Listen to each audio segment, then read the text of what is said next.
ہم آپ کو ایک حیران کر دینے والے جنازے اور تاجر کا واقعہ سنائیں گے۔ یہ جنازہ جنات کے بچے کا تھا، لیکن یہ واقعہ سن کر آپ کے رونگٹے کھڑے ہو جائیں گے اور آپ حیران رہ جائیں گے، اس لیے اس ویڈیو کو آخر تک ضرور دیکھیے گا۔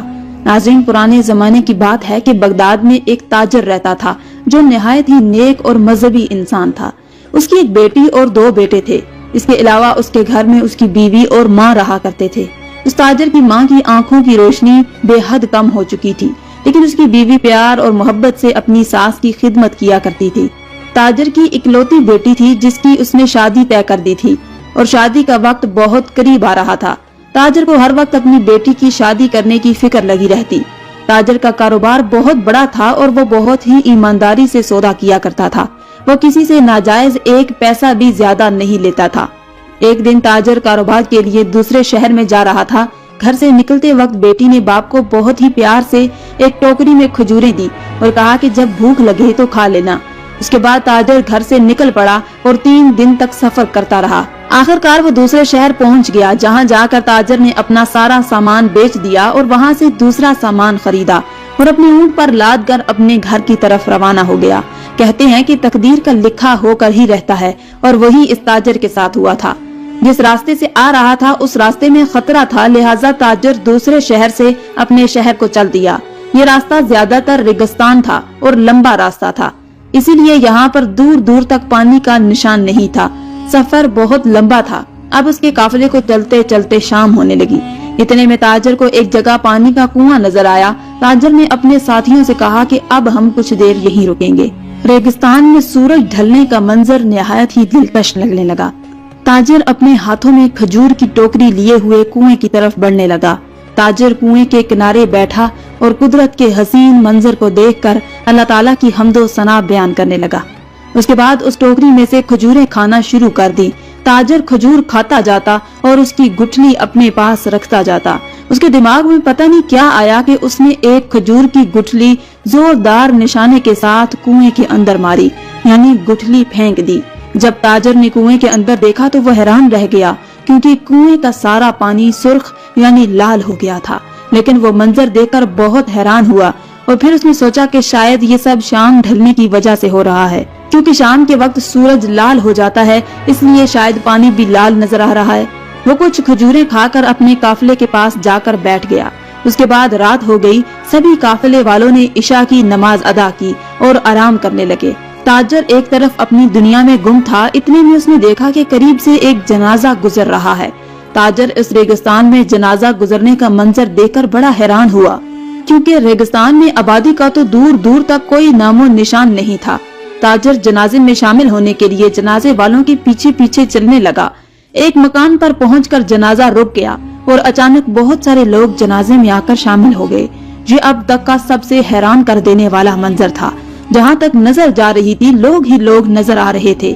تاجر حیرت سے یہ منظر دیکھ رہا تھا اور سوچ رہا تھا کہ جنازے کے ساتھ تو اتنے لوگ نہیں تھے، اب یہ اتنے لوگ اچانک کہاں سے آ گئے۔ اتنے میں امام صاحب بھی پہنچ گئے۔ انہوں نے تکبیر کہی اور تاجر نے نماز جنازہ ادا کی۔ یہ میت ایک بچے کی تھی۔ نماز جنازہ ادا کرنے کے بعد بچے کے باپ نے روتے ہوئے بلند آواز سے کہا، آدم ذات کی کھجور کی گٹھلی لگنے سے میرے بچے کا انتقال ہو گیا ہے۔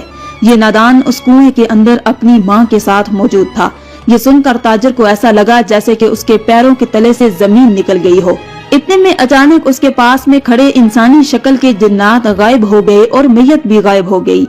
ناظرین، اب تاجر کے سامنے وہ جن کھڑا تھا جس کا بچہ تاجر کی کھجور کی گٹھلی کی وجہ سے مرا تھا۔ تاجر کے ہاتھ پاؤں کانپنے لگے اور جن غصے میں تاجر سے مخاطب ہو کر کہنے لگا کہ اے آدم زاد، تیری وجہ سے میرے بچے کا انتقال ہوا ہے اور اب مجھے اس کا بدلہ چاہیے۔ اب میں تیرا بیٹا لوں گا۔ یہ سن کر تاجر رونے لگا اور کہنے لگا، اے جن، غلطی مجھ سے انجانے میں ہوئی تھی۔ کنویں میں صرف پانی تھا، مجھے وہاں پر تمہارا خاندان نظر نہیں آیا۔ جن نے کہا، انسان یہ تمہاری نظر کا پردہ ہے کہ تم جنات کو نہیں دیکھ سکتے، لیکن کیا تمہیں احتیاط نہیں برتنی چاہیے؟ اب تو کسی بھی طرح سے صرف بدلہ چاہیے۔ جن کسی بھی طرح سے نہیں مانا۔ آخر کار تاجر نے اپنے بیٹے کی بجائے اپنی جان کا سودا کر لیا اور کہا کہ تم مجھے مار دو۔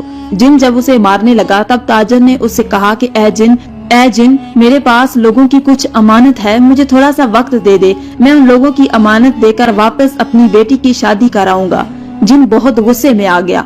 ये देखकर ताजर ने कहा कि ठीक है, अगर तुम मुझे मारना ही चाहता है तो मेरी जान ले ले, लेकिन कयामत के दिन मुझे अमानत की वापसी का सवाल होगा, तब मैं आकर तुम्हारा गिरबान पकड़ लूंगा। जिन ये बात सुनकर सहम गया, बोला आदमजाद, मैं तुझे 40 दिन की मोहलत देता हूँ।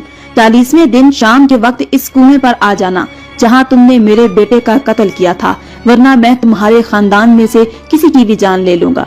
ताजर ने अल्लाह की कसम उठाई और जिन से वादा किया और फिर जिन ने उसे वहाँ से जाने दिया। ताजर बदहवासी के आलम में जब वापस काफिले पहुंचा तो काफिले वाले कहने लगे, जनाब आप कहाँ पर चले गए थे? हमने आपको बहुत आवाजें दी मगर आप अकेले एक तरफ चलते ही जा रहे थे। तो ये सुनकर ताजर खामोश रहा। अगले दिन ताजर काफिले के साथ शहर की तरफ रवाना हो गया और जब वो ताजर घर पहुंचा तो उसकी जिन से वादे किए हुए 10 दिन गुजर गए। ताजर अंदर ही अंदर खून के आंसू रो रहा था। अपने खानदान वालों और अपनी माँ से गले लग के ताजर बहुत रोया।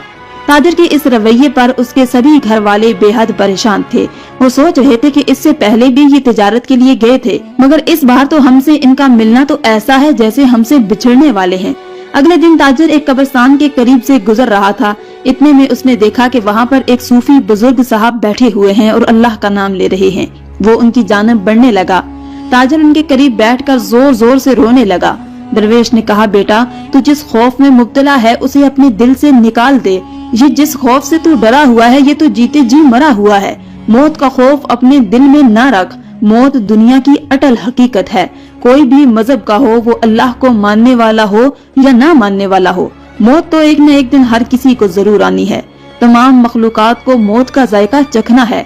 देख अपने पास की कब्रों को देख, तुझे ये बात समझ आ जाएगी कि ये दुनिया दिल लगाने की जगह नहीं है। तू मत रो और अपने जाने का सामान इकट्ठा कर। दरवेश की बात सुनकर ताजर उठा और कहने लगा, बाबा मैं जाने के लिए क्या तैयारी करूं? दरवेश ने जवाब दिया कि तुझे चाहिए कि तू अपने साथ भलाई, नेकी, मोहब्बत, इंसानियत, खिदमत, बका और ईमान ले। बस तू आज ही अपने गुनाहों से तौबा कर ले। अगर तेरे पास किसी की कोई अमानत या कर्ज है तो उसको अदा कर। अगर तूने किसी का दिल दुखाया है तो जाकर उससे माफी मांग ले। किसी ने तुझ पर जुल्म किया है तो जाकर उसको माफ कर दे। अगर माँ बाप हैं तो उनकी, और अगर बीवी बच्चे हैं तो उनकी भी खिदमत का फर्ज अदा करो। और याद रख, मौत से पहले अपने दिल के राज अपनी बीवी बच्चों को जरूर बता देना। राज कभी मत छुपाना, वरना कब्र में एक दिन तू खुद ही छुप जाएगा। अगर तेरी बेटी है तो उसकी शादी कर दे। अगर तू दौलतमंद है तो ज़कात दे। बीमार, मोहताज और गरीब जरूरतमंदों की जरूरतों को पूरा कर दे। इसमें पहला हक तुम्हारे घर वालों का है, दूसरा हक तेरी जरूरतमंद अजीज रिश्तेदारों का है, और तीसरा हक तेरे उन पड़ोसियों का और उनका है जो तुझसे मदद की उम्मीद लगाए हुए हैं, और चौथा हक शहर के यतीम बच्चों, बेवा और बेसहारा बूढ़े लोगों का है। उसके बाद ताजर वहाँ से चला गया। उसने वापस जाकर अपनी बेटी की शादी की और दरवेश की बातों पर अमल किया। जब 40 दिन पूरे होने में 8 दिन बाकी रह गए तो दरवेश की आखिरी हिदायत के मुताबिक अपने बच्चों को अपने दिल का राज बता दिया, और उसने अपने अनजाने में हुई गलती जिससे जिनके बच्चे की मौत हो गई वो पूरा वाकया अपनी बीवी को और अपने बच्चों को सुना डाला। ये सुनकर घर में कोहराम मच गया और सारे घर वाले ताजर को जाने से रोकने लगे। लेकिन ताजर ने कहा कि अगर मैं ना गया तो मैंने जो अपने परवरदिगार की कसम खाई थी तो उसका क्या होगा? मुझे वहाँ तक जाने में 8 दिन का वक्त लगता है। बस अब मैं जाता हूँ। 40वें दिन मैं वहाँ पहुँच जाऊंगा। ताजर घर वालों को आखिरी बार मिलकर चला गया। ठीक 40 दिन तक उसके पास पहुँच गया। ये वही शाम ढलने का वक्त था। उसके बाद वो जिन आया। उसे देखकर ताजर कहने लगा, ऐ जिन, मैं अपने वादे के मुताबिक तेरे पास आ गया हूँ। तेरा बहुत शुक्रिया कि तूने मुझे 40 दिन की मोहलत दी और मैंने अमानत वालों की अमानतें लौटा दी, अपनी बेटी की शादी कर ली और अपनी आखिरत का सामान भी इकट्ठा कर लिया। ये सुनकर जिन बोला, ऐ आदमजाद, बेशक तूने अपना वादा पूरा किया। अगर तू चाहता तो अपने वादे से भाग सकता था, तूने ऐसा नहीं किया। ताजर ने कहा, बेशक मुझसे गलती हुई है, भले ही वो अनजाने में क्यों ना हुई हो, लेकिन अपने परवरदिगार की बेइंतहा एहसानात हैं। मैं उसकी झूठी कसम खाने का गुनाहगार नहीं बनना चाहता। बरोज़े क़यामत में अपने अल्लाह को क्या जवाब देता? जिन कहने लगा, जिस अल्लाह को तू मानता है मैं भी उसी अल्लाह को मानने वाला हूँ। मैं तेरी बात से खुश होकर अपने बच्चे का कत्ल और अपनी सजा से बरी करता हूँ। तुम जाओ अपने घर वालों को जाकर मिलो।